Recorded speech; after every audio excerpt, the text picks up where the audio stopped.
Hi there. Welcome back to GeeklyEDU Biology videos. In this video, we're going to be describing the Hardy-Weinberg Equilibrium concept.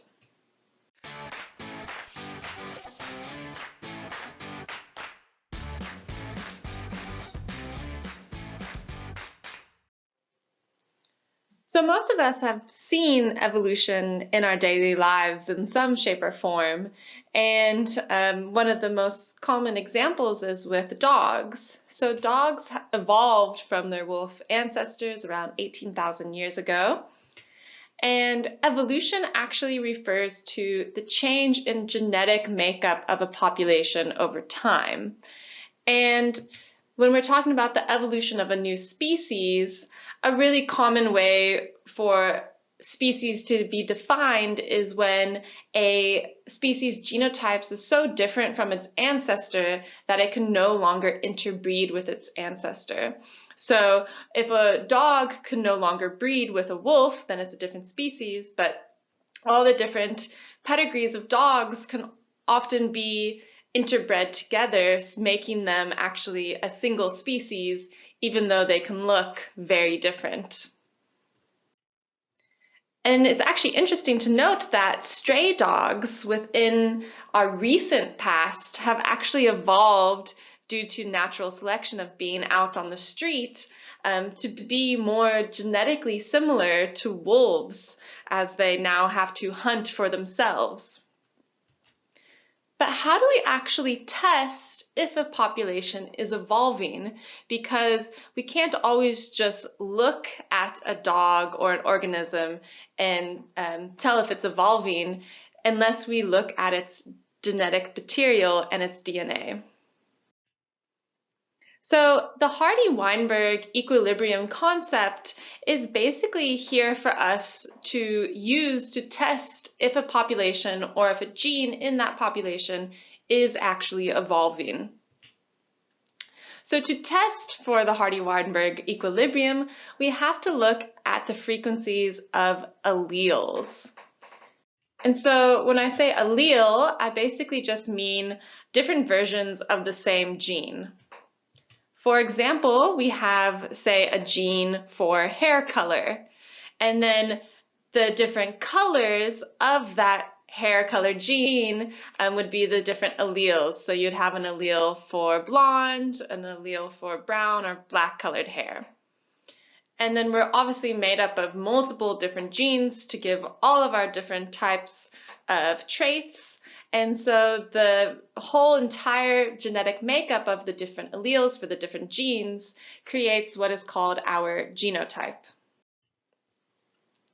Going back to the Hardy-Weinberg equilibrium, so the Hardy-Weinberg equilibrium has 5 basic assumptions or criteria that are used to say that a population is not evolving. And these are: number 1, there's no mutation, so we can't have any new mutations that arise to create differences in the genetic makeup of a population.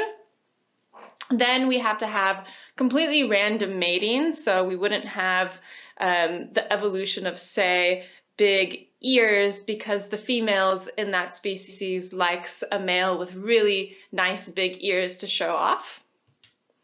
Then we also need an infinite population size because then we don't have the problem of a very small gene pool and the random loss of certain alleles. We also have to have no gene flow, so we wouldn't have outside alleles coming into the population and mixing and creating some new genetic material in that population. And finally, there needs to be no selection, so no environmental parameters that are causing the species to change, such as, say, if we all live in very low ceilings, we might eventually evolve to be shorter. And so we can look at these 5 things to say that a population either is or isn't evolving.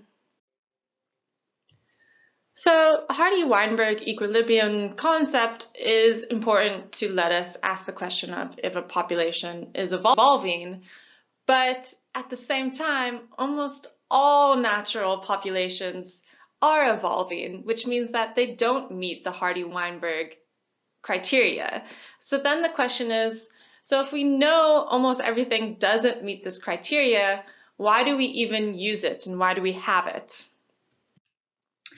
And that's because geneticists often use the Hardy-Weinberg criteria to just confirm that a gene or a population is actually evolving. So this is also important to note that we can look at the entire population, so looking at the whole genotypes, but we can also use the same criteria to just look at a single gene within that population and that species. So we can do this at the population level or at the gene level. And once we confirm that a gene is evolving, then the race is on to understand why it's evolving. And that's really one of the more exciting questions as a geneticist. But we first need to use the Hardy-Weinberg criteria to confirm that it is evolving, and then we can start to ask the more exciting questions and dive deeper into the mechanisms of evolution. That is it for the Hardy-Weinberg Equilibrium today. If you want to learn more about evolution and other biological topics, please subscribe here for more.